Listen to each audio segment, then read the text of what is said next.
जो ये हुआ है मेरे बच्चे के साथ, अगर उनके बच्चे के साथ होता तो आप होते, झंडे होते, बुलडोजर होता और मेरा घर। ये कहना है माथे में गोली लगने से जान गंवाने वाले 13 साल के उनैस के पिता जमीर खान। भाई हमारा दूसरा बेटा तो है, उनका घर बचाया जा रहा है, उनकी बिल्डिंग बचाई जा रही है, क्योंकि वो पंडित हैं, इतने बड़े पंडित हैं, इतने बड़े पंडित नहीं है। संविधान अरे हैप्पी होली बोलने से मर्डर हो जाएगा। मतलब शुरुआत में हैप्पी होली बोला था, बस हैप्पी होली बोलने से मर्डर हो जाएगा। ये कौन सी किताब लिखी है? आप लोग दलित हैं, इसके लिए मतलब हम दलित हैं, इसीलिए हमारे दलित समाज को जो है मार दिया। छत से ऊपर से चाकू लिए थी, खड़ी हुई थी, हमें लोगों को नहीं पता कि वो चाकू लेके नीचे आएगी। वो मैक्सी पहने हुई थी और shawl.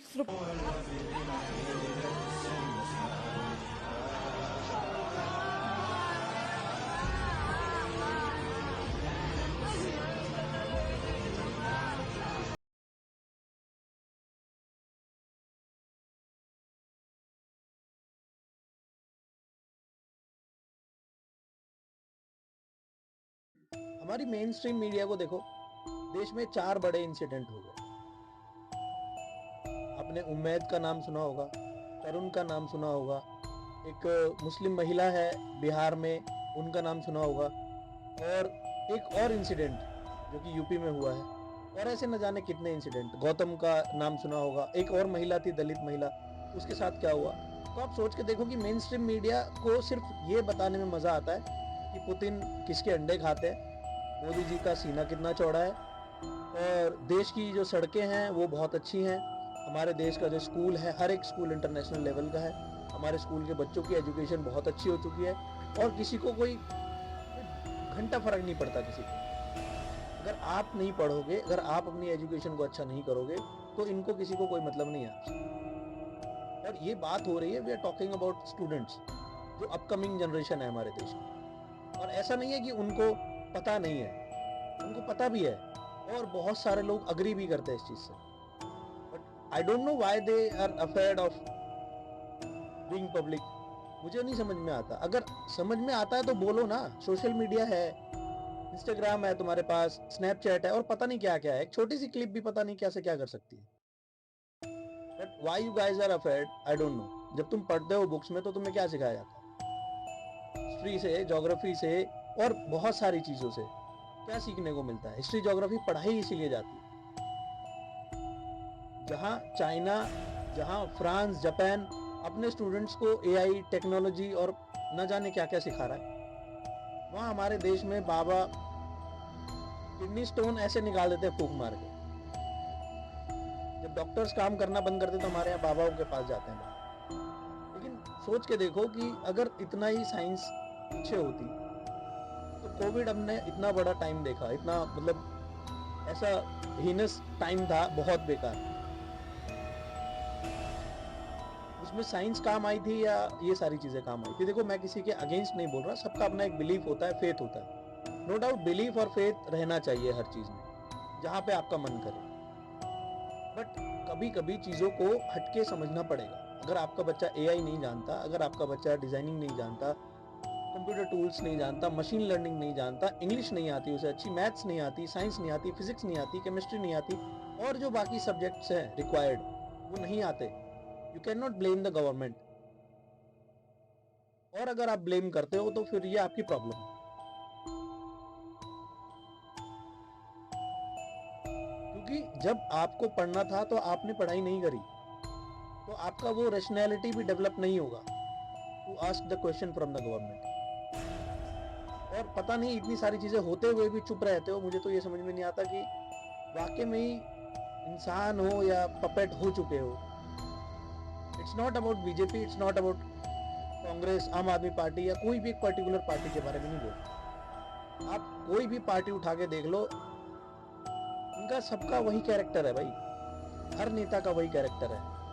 Most of them are rapist, most of them are thieves, और न जाने क्या क्या, स्कैमर्स हैं, फ्रॉडस्टर्स हैं बड़े बड़े।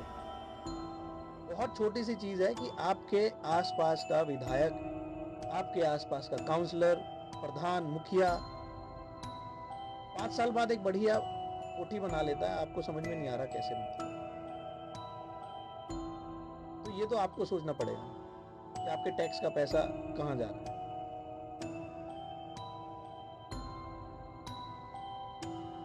रिसेंटली अभी हमने भी हाउस टैक्स भरा है।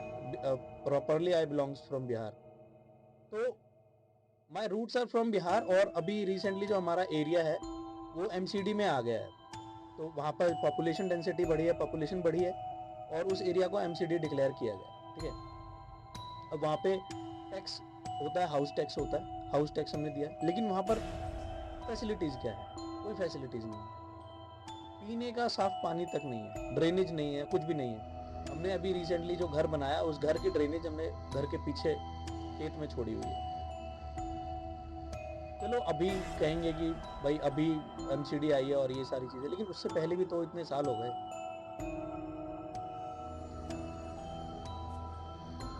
और ये चीज़ें चलती रहेंगी, और ये चीज़ कभी नहीं बदलेगी जब तक आप नहीं बदलेंगे, जब तक आपकी आदत नहीं बदलेगी। और ये वीडियो मैं सिर्फ स्टूडेंट्स के लिए ही बना रहा हूँ, बाकियों को तो देख के कोई वैसे भी फर्क नहीं पड़ेगा, क्योंकि वोट के टाइम पे आप लोग 2000 रुपए की साड़ी, मुर्गा, दारू ये सब लेना और अपने बच्चों का भविष्य बेच देना।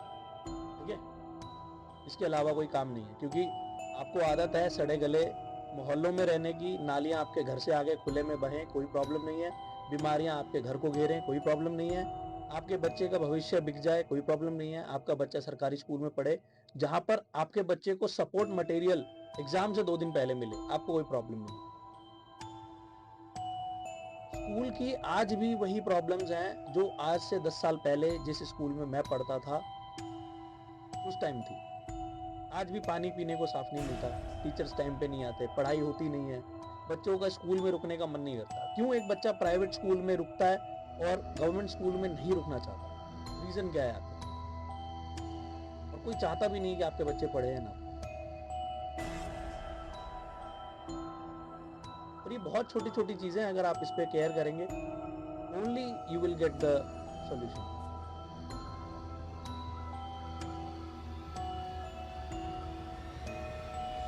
रिसेंटली आपने देखा कि दिल्ली में इतने सारे इंसिडेंट्स हुए, मेन स्ट्रीम मीडिया पे आपने कहीं देखा कि कहीं कुछ भी दिख रहा है आपको? कहीं भी कुछ भी नहीं दिख रहा। रीजन, अगर बीजेपी को गलत बोल दो तो सब सोचते हैं कि कांग्रेसी है, कांग्रेसियों को गलत बोल दो तो सोचते हैं कि बीजेपी के भक्त हैं, और दोनों को गलत बोल दो तो सोचता है कि आम आदमी पार्टी का सपोर्टर है। अरे भाई, मैं एक सिटीजन हूँ and I have my own ideology for any party. हो सकता है मैं किसी पार्टी में बिलीव ही ना करता हूँ, but who cares? Nobody cares about this. और यही आपके साथ भी होता आ रहा है। सिर्फ पढ़ाई के नाम पर जो धोखेबाजी हो रही है आपके बच्चों के साथ स्कूल में, ये आपको समझ में नहीं आएगा। आपके बच्चे बढ़िया स्कूल की बढ़िया डिमांड करें, बढ़िया सब्जेक्ट्स की डिमांड करें, तो आपके स्कूल में आप जाके अपने बच्चों से पूछना कभी मेरी वीडियो देखने के बाद कि क्या आपके बच्चे को वो सब्जेक्ट्स भी मिलते हैं जो आपके बच्चे डिमांड करते हैं स्कूल में। इवन वो टीचर्स भी कैपेबल हैं जो पढ़ाने के लिए जो सब्जेक्ट्स उनको हैंडओवर किए गए। 95%, आई एम चैलेंजिंग, 95% टीचर्स जो हैं इनकेपेबल है बच्चों को पढ़ाने में, 95%। और जो 5% है वो पढ़ाना नहीं चाहता। वो तो गनीमत है कि सरकारी स्कूल को बचाने वाले कौन है? ये प्राइवेट ट्यूटर्स जो 200-300 रुपए में ट्यूशन देते हैं। अदरवाइज आप एक एग्जाम बच्चों को पास करा के दिखा दो बिना ट्यूशन के। सरकारी स्कूल, क्योंकि हम भी सरकारी स्कूल से पास आउट है, तो मुझे भी आज भी अगर वो प्रॉब्लम सेम ही है तो फिर कुछ तो बदला नहीं। स्कूल्स भी वैसे ही हैं, सब कुछ वैसा ही है, कोई फायदा नहीं है। फिर ये तो सिस्टम ही जंग लगा हुआ है। आप पुलिस थाने जाओगे तो आपको लगेगा कि आप चालान कटवाने आए हो, वो ऐसे पैसे मांग लेंगे। और ऐसे एक नहीं, मेरे पास हजारों प्रूफ्स पड़े हुए हैं। I have been into many cases, not for mine but for others to save them, and I have paid most of the time, क्योंकि आई हैव नो ऑप्शंस। और जब ऑप्शन नहीं होता तो you have to do, and that's how corruption goes on. Corruption का तो नाम ही मत लो। हर छोटी चीज में आप उनको सिर्फ मौका चाहिए कि आप किस चीज में चाहते हो, क्या आपका काम होना चाहिए और कहां से आपको पैसे मिले। और हर एक डिपार्टमेंट में करप्शन है, हर एक डिपार्टमेंट। अगर कसम खाना सच में सच होता ना, तो भारत का कोई नेता, भारत का कोई पुलिस वाला, भारत का कोई अफसर खड़ा होकर अपने बच्चों के सर पे कसम नहीं खा सकता कि मैं अपने बच्चे की कसम खा के कहता हूँ कि मैंने आज तक कुछ नहीं, कभी नहीं कह पाया।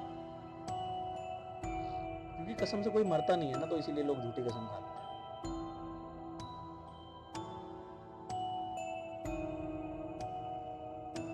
तो नेताओं को क्या चाहिए आपसे? कुछ भी नहीं, सिर्फ आपकी वोट। और आप इनकी वोट पॉलिटिक्स में फंसते रहो। आप इनको हिंदू, मुस्लिम, सिख, ईसाई, बुद्धिस्ट, जैन, पारसी बन के दिखते रहो। ये आपको वोट बैंक बनाते रहेंगे। 5 साल के लिए इनको कुर्सी मिल गई, फिर आपको कुछ नहीं मिलेगा, लेकिन 5 साल बाद इनको पेंशन मिलती रहेगी और कुछ नहीं, और सब कुछ अच्छे से चलता रहेगा। और आपके बच्चे मेरी तरह और भी बच्चे सरकारी जॉब की तैयारी करते करते एज निकल जाएगी, सारी चीजें हो जाएंगी, फिर आप किसको ब्लेम करो? आपका बच्चा अगर 10,000 की नौकरी कर रहा है तो इसकी जिम्मेदार आप खुद भी हो, क्योंकि आपने गलत टाइम पे गलत सरकार चुनी। और अगर आपने आज आगे भी नहीं सोचा ना इन सब के बारे में, तो आने वाली जनरेशन और खोखली होती चली जाएगी। और उसमें ऐसा लगा लो कि दीमक लगना जिसे कहते हैं वो होगा। और इस वीडियो का कोई मोटिव नहीं है किसी को भड़काना। इस वीडियो का सिर्फ पर्पस है अवेयर करना। अवेयरनेस बहुत बड़ी की होती है किसी भी चीज को फैलाने के लिए, किसी भी चीज को समझाने के लिए। और ये कोई नई चीज नहीं है। मेरे जैसे हजारों लोग हैं जो सोशल मीडिया पे ट्राई करते हैं, बताते हैं लोगों को कि ये करना चाहिए, ये करना चाहिए, लेकिन ठीक है, और कौन समझाए इनको? इन खोखली सड़कों पे चल रहे हो, इसके जिम्मेदार कौन है? कभी सोचा है? हमारे तो खुद के इलाके में अभी 1.5-2 महीने पहले, 3 महीने पहले सड़क बनी, नीचे से ऊपर से 2-4 गाड़ियां गई, वो सड़क पूरा ऐसी हालत खराब हो गई उसकी कि बस ऐसा लगता है जैसे गड्ढे ही गड्ढे हैं, बस सड़क है ही नहीं। ना कोई इनके पास ब्लूप्रिंट है, ना इनके पास कोई ऐसा सॉल्यूशन है किसी चीज का। आज भी मैं क्लेम कर रहा हूँ कि जितने भी लोग एमसीडी डिपार्टमेंट्स में एज अ क्लीनिंग वर्कर काम करते हैं, सफाई कर्मचारी के तौर पे काम करते हैं, आप लोग उनके घर, मोहल्ले, गलियां जाके देखो। जिनको आप SC ST OBC SC STs बोलते हो ना, उनके गली मोहल्ले जाके देखो। तो ये क्यों है? ये 70 साल आज़ादी के हो चुके, 70 से भी ज़्यादा हो चुके, और still they are having this kind of life. Who is the responsible? और सरकार को सिर्फ हर चीज़ पे टैक्स बढ़ाना है, टैक्स बढ़ा के पैसे बढ़ाने हैं और बस अपने जेब में। और सोचने की बात यह कि अगर इतना पैसा जाने के बाद भी ये लोग कुछ नहीं कर पा रहे, तो भाई अपना पद छोड़ो ना। यंगस्टर्स को आने दो, तुम्हारे बस की नहीं है। तुम चोरियां करवा रहे हो, बस चोर बैठे हुए हो सारे, नहीं है तुम्हारे बस की कुछ। ये मदरलैंड और फादरलैंड करने से कुछ नहीं होता। बड़ी बड़ी जाके सफाई दो। पहले किसी और को बार डांसर बोलते थे, खुद का नाम एप्स्टीन फाइल में आ गया, अब क्या बोलोगे? इवन एक आज तक की कोई ऐसी, आप सोच के देखो कि भारत के एजुकेशन मिनिस्टर ने, आपको याद है कभी कि किसी एक ऐसे मिनिस्टर ने कभी एजुकेशन के बारे में बात करी है? कभी भी? क्योंकि उनको पता है कि अगर आप पढ़ लिख लोगे तो आप इनकी नाक में दम कर दो। बहुत कम टीचर्स ऐसे हैं जो बोलते हैं, और जो बोलते हैं तो फिर आप सोचो कि प्रोटेस्टर्स को पीटा जाता है। अभी रिसेंटली SSC का प्रोटेस्ट हुआ, रेलवे का प्रोटेस्ट हुआ, UPSC का प्रोटेस्ट हुआ, न जाने कितने प्रोटेस्ट हुए, और ये प्रोटेस्ट होते रहेंगे। क्योंकि स्कैम किस में नहीं है? अभी देखो UPSC का स्कैम सामने आ गया। देश की सबसे बड़ी संस्था है, एग्जाम कराती है बड़े लेवल पे, और अगर वो भी शक के घेरे में है तो आप सोच सकते हो फिर कि SSC और बाकी जो छोटे छोटे एग्जाम्स हैं उनमें क्या होता होगा। अगर किसी एक क्लर्क के लिए भी नौकरी चाहिए ना, तो उसको पढ़ के, कितने सब्जेक्ट्स पढ़ के पास करना होता है? Maths, English, Hindi, geography, polity, economics, reasoning, comprehension, पता नहीं क्या क्या पढ़ गए। फिर उसका टेस्ट होता है, इंटरव्यू होता है, तब जाके वो क्लर्क बनता है। तो देश को चलाने वालों के लिए कोई क्वालिफिकेशन क्यों नहीं होती? देश को चलाने वालों के लिए भी कोई क्वालिफिकेशन होनी चाहिए। आप सोच के देखो कि एक अनपढ़ व्यक्ति, एक कंपाउंडर से आप सुई नहीं लगवा सकते, क्योंकि आप सोचते हो कि डॉक्टर को जो पता होगा वो कंपाउंडर को नहीं पता होगा, तो आप इतने से डर से सुई नहीं लगवाते हो। लेकिन आप ये सोच के देखो कि आपने ऐसे लोगों के हाथ में देश दे दिया जिनको कुछ भी नहीं पता, क भी नहीं पता। वो ये कहते हैं, बड़ी भरी सभा में ये कह देते हैं कि मुझे नहीं पता, बस मैं फाइलों पे साइन करती हूँ। अरे फाइलों पे आप एक देश एक इतने बड़े कैपिटल के सीएम हो और आप ये कह दोगे कि मुझे नहीं पता, बस मैं साइन कर देती हूँ कहीं। वाह। और ये कोई नई कहानी नहीं, ये कोई पर्टिकुलर पार्टी वर्कर की बात नहीं होगी। हर पार्टी की जरूरत है। कांग्रेस चाहती है वो जीत जाए, बीजेपी चाहती है वो जीत जाए, आम आदमी पार्टी चाहती है वो जीत जाए, बट नोबडी वांट्स कि पब्लिक का भला हो। कभी भी नहीं चाहते और वो चाहेंगे भी नहीं, क्योंकि आप नहीं चाहते कोई। आपको चाहिए कि आपको हिंदू मुस्लिम के नाम पे लड़वा दिया जाए, आपको चाहिए कि आप आपस में दंगे करो, फसाद करो, मरते रहो। वो ब्रिटेन में बैठ के अपना मस्त लंदन ब्रिज घूमेंगे और सब मजे करेंगे। और ये छोटी छोटी चीजें हैं, जब आपको समझ में आता है तब तक आप इस चीज से आउट हो जाओगे और फिर कुछ भी नहीं बचेगा। और ये मैसेज सिर्फ यूथ के लिए है, ये कि ये किसी ऐसे जंग लगी हुई जर्जर पीढ़ियों के लिए नहीं है, जिनकी सोच में आज भी जातिवाद जिंदा है, जिनकी सोच में आज भी लगता है कि लड़कियों को 6 बजे के बाद घर से बाहर नहीं निकलना चाहिए, जिनको सोच में ये है कि जो पुरानी पुरानी कंजर्वेटिव चीजें हैं वो उनके दिमाग में रहती हैं, डिस्क्रिमिनेशन को लेकर, कास्टिज्म को लेकर, डाउरी को लेकर और पता नहीं क्या क्या। और सिखाया किसने? कभी ये सोचा कि समाज में जो नई बीमारियां आती है वो कहाँ से आती है? पुराने से तो सीख के आती है। अगर आपके बड़ों ने या हमारे बड़ों ने हमें गलत चीजें नहीं सिखाई होती, हमें कास्टिज्म नहीं समझाया होता, हमें ऐसी चीजें नहीं सिखाई होती जो आज के टाइम पे इविल है, इविल ऑफ द सोसाइटी है, तो वो होती भी नहीं। तो बात करते हैं सिविक सेंस की, तो सिविक सेंस तो हमारे में बहुत ज्यादा है। अगर सिविक सेंस होता तो अभी तरुण नाम के लड़के का जो मर्डर हुआ वो नहीं होता। इतना जो अत्याचार होता है, जिनको आप शेड्यूल ट्राइब और शेड्यूल कास्ट बोलते हो, जरा डेफिनेशन पढ़ना जाके शेड्यूल कास्ट और शेड्यूल ट्राइब कौन थे। They were the origin of the this land. ये बहुत छोटी छोटी चीजें हैं, और ये सब चीजें आप तभी समझ पाओगे जब आप बहुत सारी किताबें पढ़ोगे, बहुत सारा इतिहास, भूगोल आपको समझ में आता है, एनवायरनमेंट आपको समझ में आता है तभी। अदरवाइज आप नहीं समझ सकते इन सब चीजों को। तो पढ़ना सिर्फ इसलिए भी जरूरी नहीं है कि आपको कुछ बनना है, बट पढ़ना इसलिए भी जरूरी है ताकि आप लोगों को समझ सकें। नो डाउट कि लोग बिना पढ़े भी इन चीजों को समझते हैं। मैंने ऐसे बहुत सारे लोगों को भी देखा है जो कम शिक्षा में भी बहुत ज्यादा ज्ञान है उनके पास, और बहुत एक पढ़े लिखे व्यक्ति को भी फेल कर देते हैं। और मैंने ऐसे लोग भी देखे जिनके पास मास्टर्स की डिग्री है बट जीरो नॉलेज है। उनको लगता है हाँ, हमें क्या फर्क पड़ता है, जो हो रहा है होने दो। और पता नहीं ये सब कब तक चलता रहेगा, शायद क्योंकि हमारे अंदर शायद हिम्मत ही नहीं बची कि हम गवर्नमेंट को कुछ बोलें, हम अपने आला अधिकारियों को कुछ बोलें, उनकी जो मनमानी हो वो करें। आपके सामने गलत होता रहे, आप देखते रहो, यही हमारी सच्चाई है। किसी को घंटा फर्क नहीं पड़ता कि क्या चल रहा है।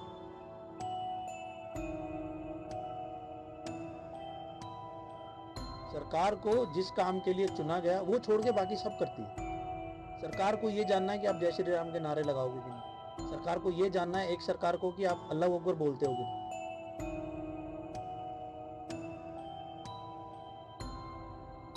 क्योंकि उनको पता है कि आपके लिए आपका रिलीजन आपकी इंसानियत से ज्यादा बड़ा होगा। और ये सोचने की बात है कि आपके लिए आपका धर्म आपको क्या सिखाता है। आप अपने धर्म को खुद बदनाम कर रहे हो, चाहे वो हिंदुओं की बात हो चाहे वो मुसलमानों की बात हो। जिसको अपना धर्म पता है वो कभी किसी से लड़ेगा ही नहीं। और धर्म के बारे में जानना ही बहुत बड़ी चीज है। आपको लगता है कि आपने 2 किताबें पढ़ी और आपको धर्म समझ में आ गया? नहीं। धर्म को क्रिटिसाइज करना बहुत इजी होता है, और भगवान को मानना ना मानना, या अपने जो आस्था है ना, उसके सामने कैमरा नहीं आना चाहिए। जैसे ही वो शो का दर्शन और प्रदर्शन में फर्क आ जाता है, तो वैसे ही आप समझ लो कि आप अपने रास्ते पे नहीं हो, अपने रिलीजन के रास्ते पे नहीं हो। आप किसी भी कम्युनिटी से बिलोंग करते हो, डजेंट मैटर, हर रिलीजन आपको पीस ही सिखाता है। बट अगर आप उसको पूरी तरीके से नहीं समझे तो फिर आप अपने रिलीजन को भी फॉलो नहीं कर, सॉरी। और कहने को तो इसमें हजारों बातें की जा सकती है। अगर मैं अभी से सुबह तक भी बात करूं ना तो बहुत कम पड़ेगी। लेकिन ये छोटी छोटी चीजें हैं जो आपको समझनी चाहिए।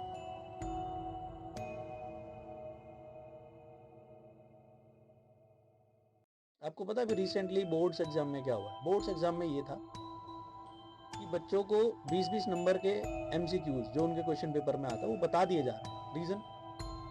क्योंकि उनके टीचर्स को पता है कि उन्होंने कुछ नहीं पढ़ा है और बच्चे फेल हुए तो इनके ऊपर रिस्पॉन्सिबिलिटी है। और ये आज से नहीं चल रहा, ये मेरे टाइम से चल रहा है। ये गलत है कि सही है, ये तो आप डिसाइड करो। आपको लगता है कि आपका बच्चा पास हो जाएगा, अच्छी बात है, लेकिन ऐसे पास होके करेगा क्या जहाँ उसको यही नहीं पता कि उसके कितने सब्जेक्ट्स हैं। और मैं चैलेंज करके कह रहा हूँ कि आप अपने बच्चे से पूछिए, आपके बच्चे को ये तक क्लियर नहीं होगा कि उसको क्या लेना है आगे चलकर। उसका रीज़न क्या है? उसका रीज़न ये है क्योंकि उसको सब्जेक्ट का इंटरेक्शन ही नहीं हुआ, कभी स्टूडेंट टीचर का इंटरेक्शन ही नहीं हुआ। ना उसके टीचर्स ने कभी उसे सब्जेक्ट्स के बारे में बताया और ना ही उनके स्टूडेंट्स ने कभी पूछा उनसे। आधे से ज़्यादा बच्चों को 11th में ये तक नहीं पता होता कि उनके पास सब्जेक्ट्स कौन कौन से हैं। साइंस में और कॉमर्स में डिफरेंस क्या है? इनको साइंस को लेंगे तो क्या हमें करियर ऑप्शन मिलेगा, मैथ्स छोड़ के कॉमर्स लेंगे तो क्या करियर ऑप्शन मिलेगा, साइंस में बायोलॉजी को छोड़कर करियर ऑप्शन रखेंगे तो क्या करियर ऑप्शन मिलेगा। ये बहुत छोटी छोटी चीज़ें हैं बट नोबडी केयर्स अबाउट। खैर, ये फ्यूचर आपका है, आपको डिसाइड करना है, आपके पेरेंट्स को डिसाइड करना है। मुझे जितना समझ में आया मैंने उतना समझाने की कोशिश करी।